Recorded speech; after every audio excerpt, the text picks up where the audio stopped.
Welcome to Game On with Nick Hoffbauer and Robert Hester. News, scores, and analysis from the world of sports.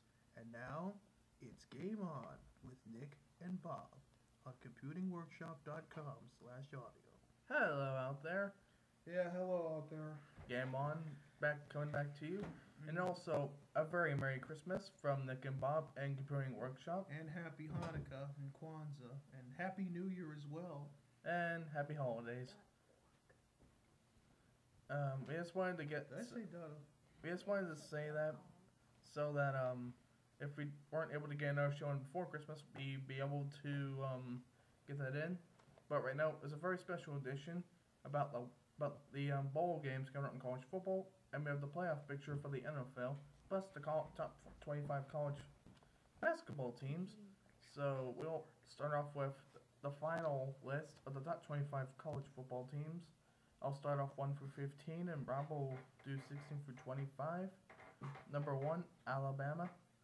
Number 2, Texas. Number 3, Cincinnati.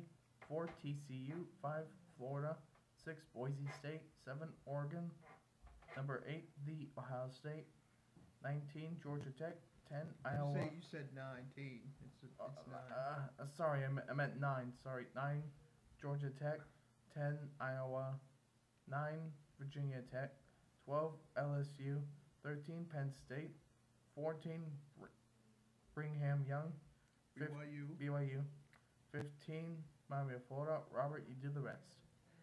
Correction on the website. There was a typo there with the announcer there. It's computingworkshop.org/audio. computingworkshop.org/audio. Let's get now to the rest of the top 15, 16 through 25. Number 16, West Virginia. 17, Pitt, next door. Number 18, Oregon State. Number 19, Oklahoma State. Number 20, Arizona. Number 21, Stanford. Number 22, Nebraska. Number 23, Utah. Number 24, USC. And number 25, Wisconsin. Seriously, I thought Pitt would be in the Sugar Bowl, but Cincinnati came back and pretty much blew up everything in Pittsburgh's face.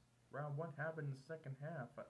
What happened that weekend in Pittsburgh where you had two situations? Well, we'll get to the other situation in a moment, but you could have also played in the Orange Bowl down in Miami as well as the Sugar Bowl in New Orleans if all went to plan. But we would have went to either of those bowls. But I don't know. We were just playing just too cute of a game at the end. I mean, we had a lead, and credit Cincinnati for just letting Cincinnati score late in the game. Cincinnati letting Pitt score late in the game with $1:56 to go, and all of a sudden the tires went flat on our way towards the BCS highway. So as you can hear there, Tim Pike, to his credit, the quarterback for Cincinnati, we looked flat and inept in the first half. I think he had like 3 or 4 interceptions, 3 interceptions in the first half, and he looked flat. But it got to the point where his understudy, backup quarterback, came in and he had a couple series and didn't do anything. But again, Cincinnati, you have to give them credit for hanging in there, playing like they're one of the top 10 teams in the nation. And just sad to see Pitt end their regular season that way, and instead of playing in a BCS bowl, they're going to be playing in the generic bowl, which is the Nike Car Care Bowl down in Charlotte, North Carolina, against North Carolina, rather than the Orange Bowl in Miami against or the Sugar Bowl down in New Orleans against Florida. I trying to figure out. I don't have my papers with me who's going to be involved in the Orange Bowl down in Miami, but it could have been one of those two. But we have a great class coming back. Dion Lewis, one of the top rushers in the country, is coming back, and a couple other key players are coming back. And so with all said, Pitt may come back as well, but I don't think they would have. They definitely wouldn't have had a chance in heck against Florida in the Sugar Bowl. But Cincinnati may have a great chance against Florida in the Sugar Bowl, and they maybe make a game out of it and probably will win it. But I don't know what to say about Pick, but I guess it was meant for us to lose that game and play in the Meineke Bowl as opposed to win that game and play in either one of the two BCS bowls, either the Sugar Bowl or the Fiesta, maybe the Fiesta Bowl or the Orange Bowl. So it was just that type of weekend at Heinz Field, and I'm sure we'll get to the other half of that horrible weekend at Heinz Field later on the show. And also, continuing about that, it got worse this weekend. The Steelers fell to who? To, of all teams, the Cleveland Browns. It's a toughie, losing 5 games, and now you're stuck right in the middle of the wild card hunt. Not to mention losing to 3 teams they have no business losing to in a row: Kansas City, Oakland, and the Browns. I gotta tell you, I was extremely frustrated after that Cleveland game. Seriously, after that Cleveland game, I started beating my head off a wall with no end. Well, put it this way, I was relieved that the Penguins won that night over the Canadians 3-2. Yeah. On a goal by Pascal Dupuis, but this still hurts. Yeah, well, at least one team won.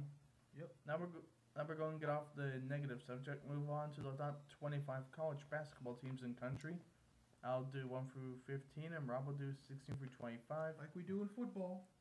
Number 1, Kansas. Number 2, Texas. 3, Kentucky. 4, Purdue. 5, Syracuse. 6, West Virginia. 7, Duke. 8, Villanova. 9, Tennessee. The Volunteers. The Fighting Orange. 10, North Carolina.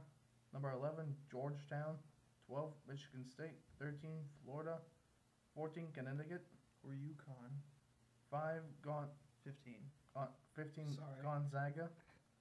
Robbie, do the rest. Well, I thought Syracuse was the Fighting Orange, and they're number 5. Number 16, those going down the list: Texas Tech.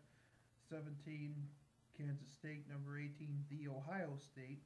Number 19, New Mexico. Number 20, Mississippi or Ole Miss. Number 21, Butler, not to be confused with Butler County or Butler Township here. Number 22, Georgia Tech. Number 23, Texas A&M. Number 24, the State of Washington.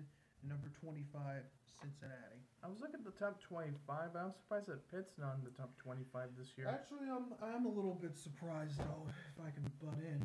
I mean, look at all the players that we lost. We lost Levance Fields, we lost Sam Young, and we lost DeJuan Blair. And we also lost another key player to the draft. I think it was Tyrell Biggs that left us. But we do have Brad Wanamaker and a couple key guys on our team. They put up and they won a big game over last weekend against Kent State, the team that beat Pitt in the Sweet 16 a few years back.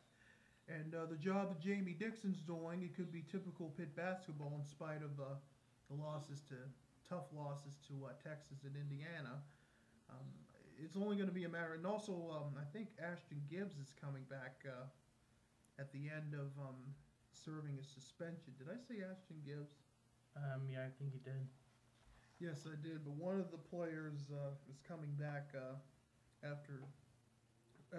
later this month, December, after serving an academic suspension. So once you get Ashton Gibbs back there, it's going to look like a team that'll belong in the NCAA's again, and will most likely make their 8th consecutive trip to the big dance, if you will, and the part of the 65 most gifted teams in college basketball come March. Hopefully, come April, they'll be the most gifted team in basketball in Indianapolis at the end of the road to the Final Four. We're going to kick it into overdrive now, going to NFL. From out of Pittsburgh, Chris Kiwanatu and safety Troy Polamalu, they're out against the Packers, just like they were out against the Raiders. Chris Kimoyatu's out and Troy Polamalu's out. You know something? There's no excuse for the Steelers losing without Troy Polamalu. If the Penguins can win without Sidney Crosby, the Steelers can win without Troy Polamalu. This has got to stop. Well, I mean, they're the defending Super Bowl champions, and